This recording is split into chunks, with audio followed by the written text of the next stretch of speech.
Hi, my name is Ashley Porter, and I am the AP Stats teacher here at Blue 10 Online. I also teach geometry and pre-calculus. So that demo is found under the geometry and pre-calculus tabs on the website. So this is AP Statistics, so it's going to be structured a little bit different than my um, pre-calculus or geometry classes. So you're in the right spot if you're looking for stats.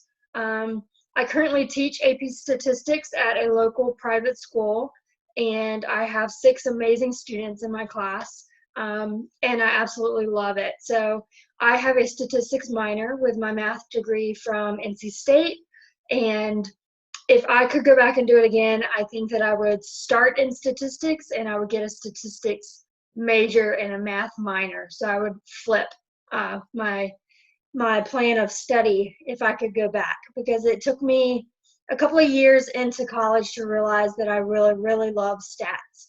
So this is an introductory college stats course for high schoolers, so taken as an AP course. And my goal is to give students a really good framework for statistics, especially going into any other statistics class. So there are different statistic classes out there in college that kind of focus on different pieces. So this is a good class that focuses on all of them. You kind of touch on the whole variety, big picture. What is statistics? What do we do? Why do we do it? And it walks students through it from beginning to end. And once students get to the end, the pieces of the puzzle start coming together. So that's my favorite part. When light bulbs are going off and puzzle pieces are kind of matching up and students are remembering and now knowing why we did what we did at the beginning of the year. So all that to say, I really love statistics. I'm super excited to be teaching this class for Blue Tent. And I'm going to walk through just a couple of short snippets of things that students might see in the class, um, especially touching on what they would be expected to do during the week, and a couple of websites that we'll be using as well, one of which is the College Board website. This past year, the College Board released all previous AP exam questions, both multiple choice and free response. So every AP statistics exam question that has been on a previous exam all the way back to the 1990s is now released and available for teachers to use in their classrooms. And I tell my students now that that's the best practice you can get is previous AP exam questions. So that's one of the websites we will be using is AP College Board. Your students might already have an account if they've signed up for the SAT or PSAT through the College Board, so we'll navigate getting them set up and getting them into my online classroom. So what I would like to do is start there, briefly walk through just what that website will look like and how we'll use it, and then talk about a couple of other components that your student is going to see on a weekly basis in our classroom.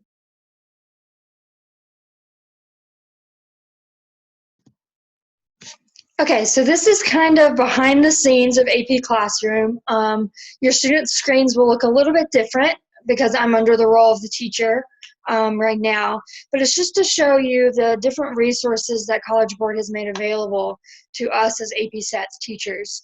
So when I create an assignment for my students, there are some that are pre-created on the College Board website, but if I were to create, say, a set of multiple choice that cover chapter 1 as a review multiple choice for the test, then I could come into College Board, into their question bank. So you can see that they have 1,005 old AP questions, and all of these questions are off of AP exams previously that are available to us to use. So for example, I can click unit and topic.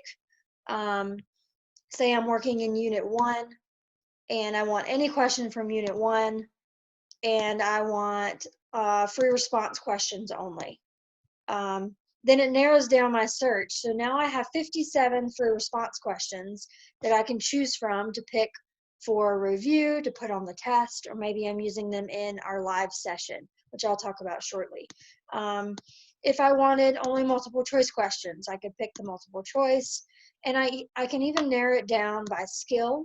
If I want a specific skill to be matched, or maybe I want a learning objective. So College Board lists out the learning objectives, and they list out these main like big ideas, and they also list out smaller skills, all of which, well, the skills that I selected didn't match any multiple choice questions, but this goes to show that I can kind of pick the questions that I want that match what we're learning in that week or in that unit, and I can kind of align them to what we are studying to give students the best possible chance. So I'm not going to be creating any questions of my own.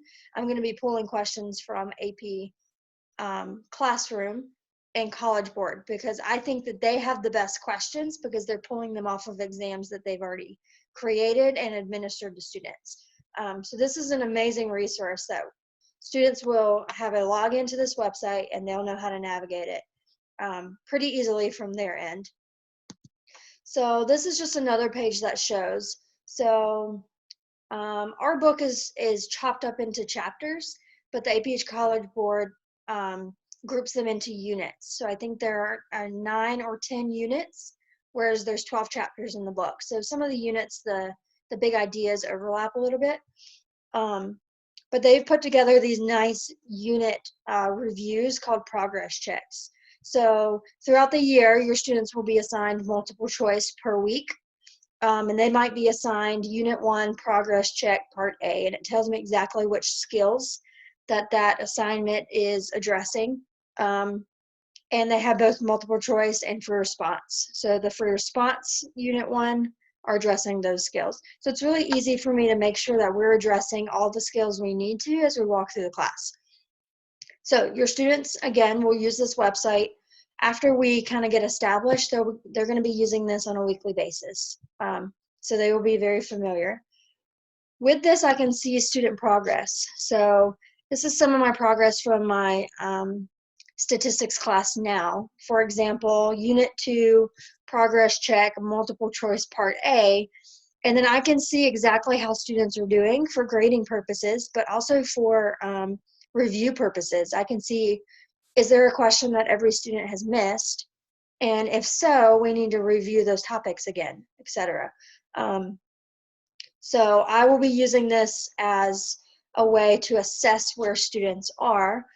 And as soon as students turn in multiple choice on this website, they're going to get instant feedback. And they're also going to get step-by-step feedback from the website as to why their answer was wrong, if it was wrong, why the other answer choices are wrong, and why the correct answer is the correct answer. So they're not just getting a X or a check, they're getting an explanation as to why the correct answer is correct and why all the other ones don't satisfy. So I think it's a really awesome tool that we will be using.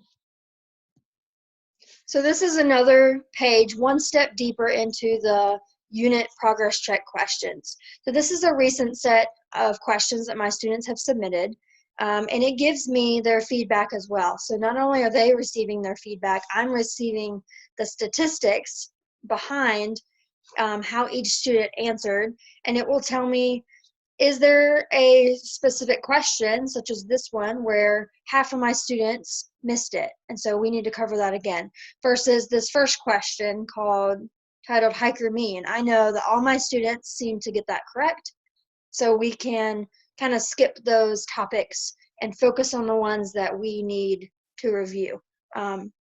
So it gives me instant feedback as well, and I will use that to kind of guide us as we go, make any changes that we need to in order to make sure that students are grasping the things that they need to grasp, and finding errors in their answers in a way to where they won't make those errors on the AP exam. So that is my idea behind the way that I grade students. Easier in the beginning of the year, definitely harder as we go, because I want them to nip certain mistakes that are common for students to make, so that way they are getting the highest possible score on the AP exam that they can. And this website is going to be a huge contributor to doing that. Next, I would like to show you the main activities that students will be doing throughout the week. So I took a week-long training class called an AP Summer Institute in Denver, Colorado this past summer. And I trained with a AP Stats teacher from Michigan named Luke Wilcox, and he is well known in the AP Statistics community. He's been teaching AP Statistics for at least 10 years. And he gave his students in that class some really amazing resources to use in their AP Stats class. So this looks totally different than when I took AP Statistics in high school about 6 years ago. We had a traditional classroom where we had PowerPoints and the teacher taught you and you took notes. We did some practice questions and then we moved on to the next section and then you did it again. So kind of the traditional teachers teaching, students taking notes, and then you go home and practice kind of deal. That's how it was when I took AP Stats. And I think in some cases that those types of classrooms are still amazing and still work great today. In other cases, the kind of flipped classroom scenario works. And I think that these teachers that created the activities that I'll be using, so I give them full credit, they kind of combine the two. So yet they use an idea called experience first, formalize later. And they want students to experience the material through kind of critical thinking and figuring things out themselves. And they don't even know fully what they're figuring out, or they don't know maybe the vocab to it or the terms to name it. And that's where we as teachers come in and we fill in the gaps and we formalize it later. I've used these activities in my AP Stats class this year with my in-person students, and I think that they have done amazing. So in the beginning, they were a little bit weary, right? Because it's a little bit different than a traditional math classroom. But I think that it has been amazing. I have seen students really grasp things that they never thought that they'd be able to grasp, or they figure things out, and they get really excited when they figure them out because we haven't put a name to it yet, or they don't even fully know where it connects in the big picture of all of statistics yet. So I'm going to show you an example activity and then talk a little bit about what students will be expected to do with these throughout the week.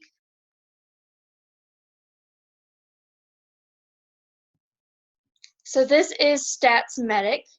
This is the website I will be using to provide students with all the activities on all the lessons for the year. And like I said, they were created by my teachers in the AP Summer Institute that I went to in Colorado. And that was Luke Wilcox. He's who kind of taught my class and facilitated the class. And Lindsay Gallus, who also teaches at AP Statistics at the school that he is at.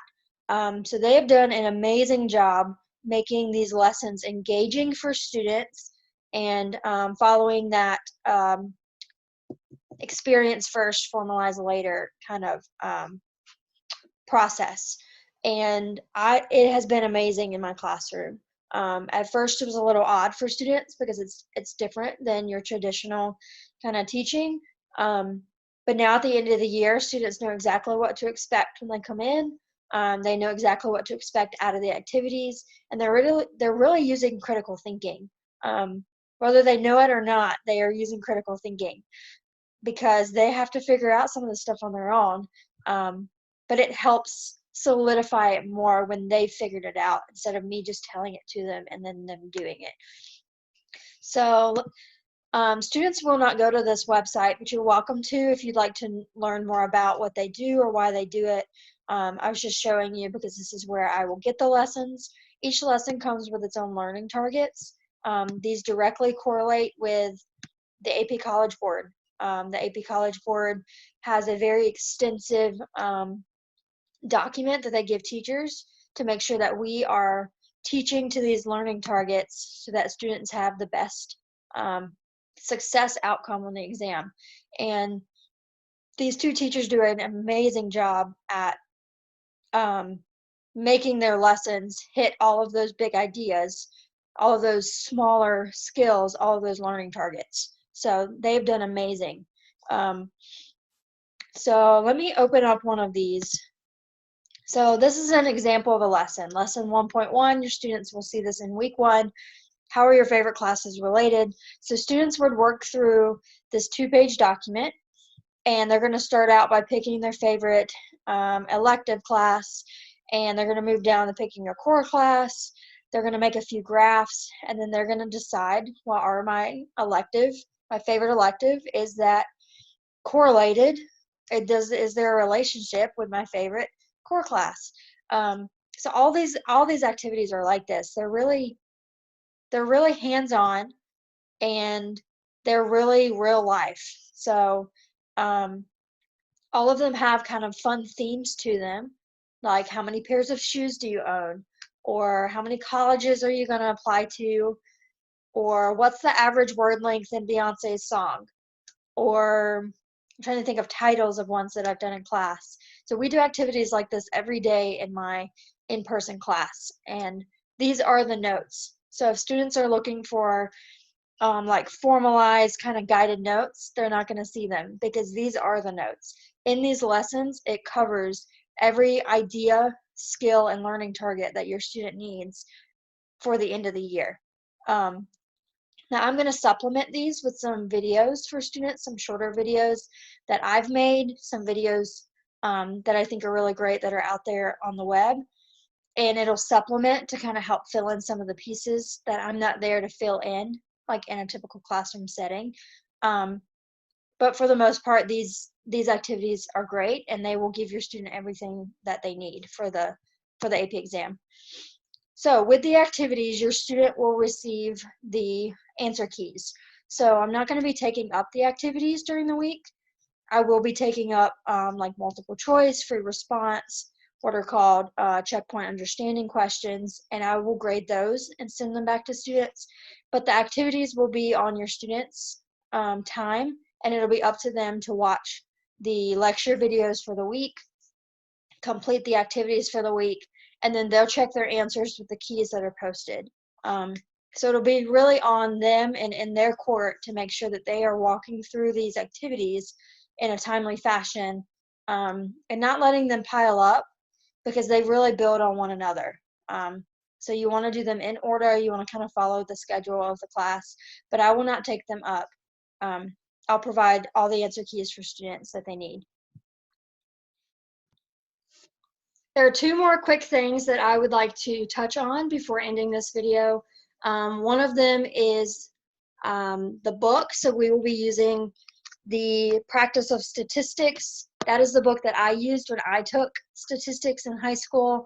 And going back through it this year, teaching my students, I realized how much of it I actually remembered. Like I remembered the different ideas and vocab and activities that we did in my class. I think it was 6 years ago.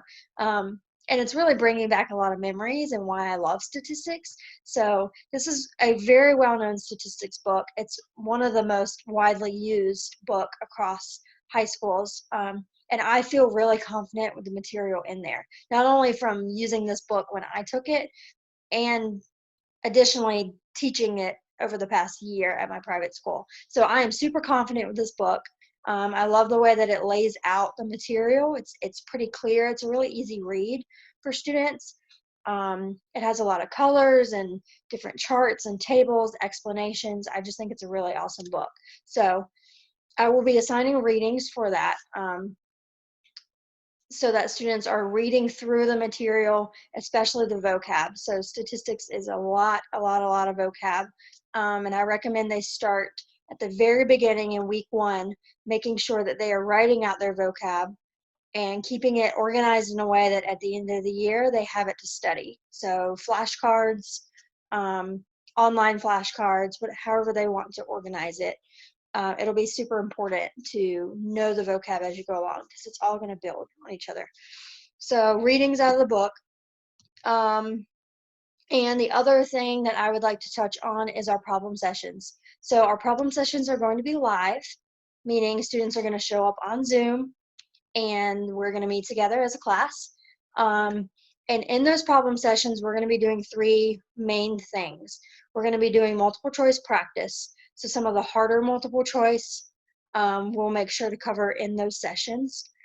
we're going to be doing free response practice. So I'm going to put students in groups, give them a free response that meets the learning targets that we've already learned in the past couple weeks. And then I'm going to show them how to grade it, because I think it's really important for students to know, how is the AP exam grading you? And you can answer based on that. So if you know how to formulate your answers, then it's going to speed up the process of you learning the material, for one, and on the exam you're going to feel more confident because you're going to know exactly how they want the answer. So AP Statistics does not want fluff in your answer, right? They want you to give the answer. They want you to back it up with statistics.